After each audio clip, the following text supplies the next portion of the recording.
Halo, Assalamualaikum warahmatullahi wabarakatuh. Berjumpa lagi di Menik Cibogo Misteri. Untuk kisah kali ini, saya akan membacakan kisah misteri mobil Timor yang berhantu. Mari kita simak kisahnya. Peristiwa ini terjadi pada tahun 1999. Saat itu saya masih kuliah di salah satu universitas di Jakarta. Saya anak pertama di keluarga saya, dan ayah saya sangat bersemangat dengan kuliah saya. Waktu itu rumah saya agak jauh sama kampus. Sehari-hari saya cuma naik bis ke kampus. Lama-kelamaan ayah saya kasihan melihat saya. Suatu hari dia mendatangi saya dan mengatakan niatan dia untuk membelikan saya mobil untuk transportasi. Karena keadaan ekonomi saya tidak begitu berada. Ayah saya hanya mencari mobil bekas untuk saya. Saya sangat mensyukuri sekali. Karena biar bagaimanapun, ayah saya sudah berusaha untuk saya. Jadilah waktu itu saya dan ayah keliling showroom mobil bekas di sekitaran Jakarta. Setelah hampir seharian berkeliling, akhirnya saya dan ayah menemukan mobil yang cocok. Sebuah mobil Timor berwarna hitam. Setelah diperiksa, ternyata kondisi mobil masih bagus. Ayah saya penggila otomotif, jadi dia tahu sekali mesin mobil itu masih bagus. Setelah bersepakat tentang harga, akhirnya mobil itu resmi dibeli ayah saya. Mobil itu sudah terparkir di depan rumah saya. Saya senang sekali. Saya tidak perlu lagi menunggu bis setiap ingin ke kampus. Beberapa minggu saya menggunakan mobil itu. Tidak ada masalah kerusakan apapun. Suatu hari ayah dan ibu mendapat telepon dari keluarga. Mereka mengundang orang tua saya ke acara pernikahan sepupu di luar kota. Karena waktu itu adik saya masih kecil, mereka ikut, sedangkan saya tinggal di rumah. Mengingat saya sedang ada ujian saat itu. Akhirnya saya dan seorang pembantu tinggal di rumah. Tidak ada yang istimewa, semua berjalan dengan apa adanya.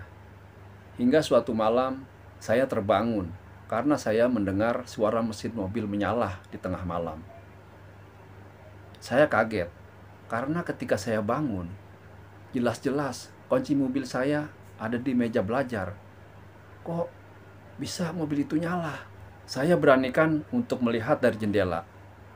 Jendela kamar saya agak menghadap ke garasi. Pas saya lihat, ternyata benar mesin mobil saya menyala. Lampu depan mobil saya menyala terang. Saya heran dan agak sedikit merinding. Kok bisa ya? Saya terus perhatikan mobil itu. Tapi baru beberapa menit tiba-tiba mesinnya mati. Suasana jadi hening. Entah kenapa saya merasa ada yang memperhatikan saya.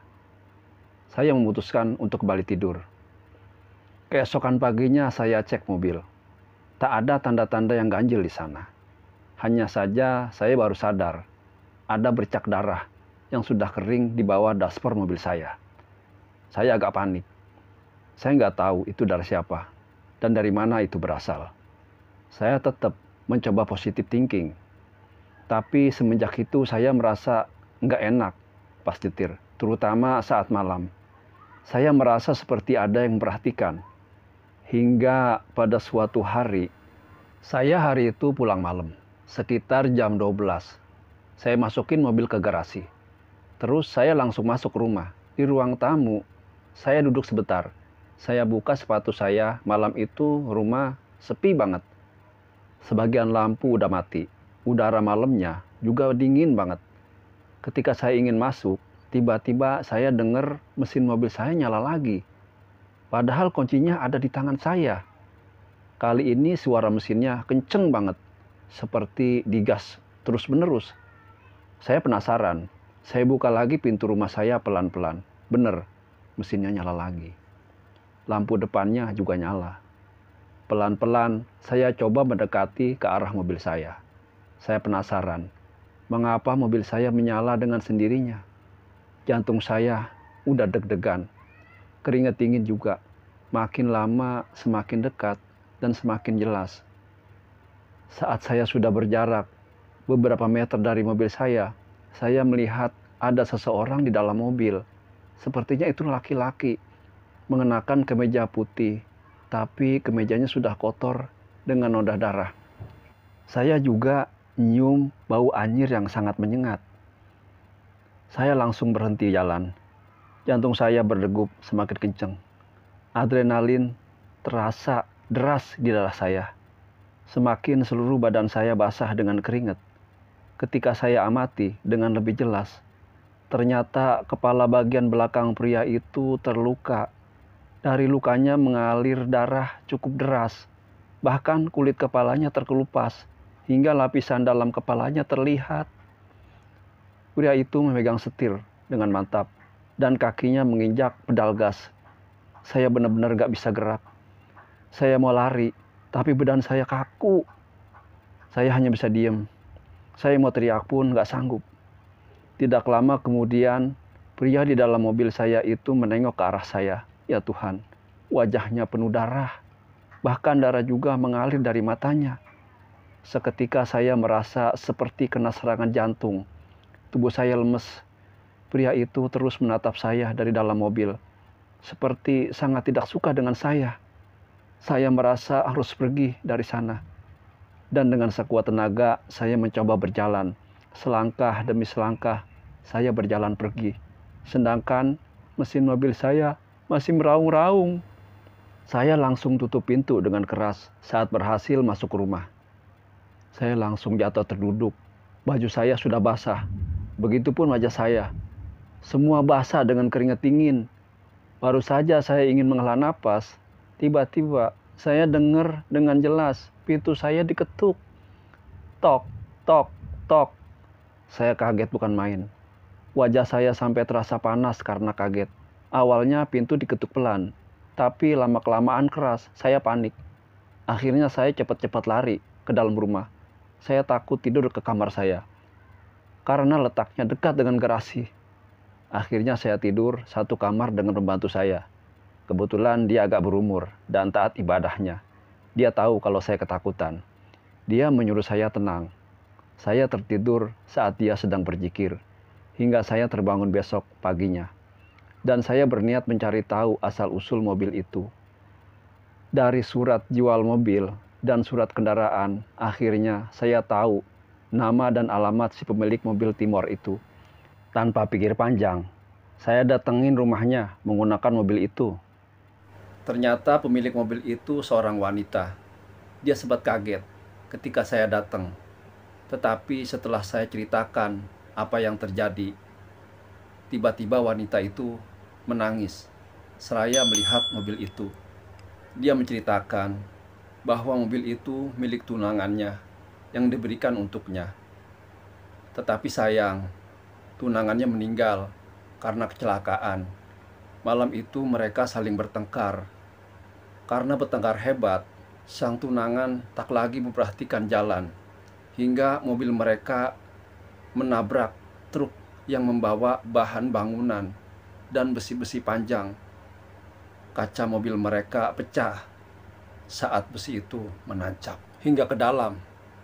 Besi-besi itu juga mengenai kepala tunangannya, hingga ia meninggal di tempat. Karena sudah tidak tahan dengan kenangan buruk di mobil itu, si wanita menjualnya ketika mobil itu sudah selesai diperbaiki. Aduh, kasus. Saya kaget, bahkan sempat kesel saat mengetahuinya. Saya pun akhirnya pamit pulang.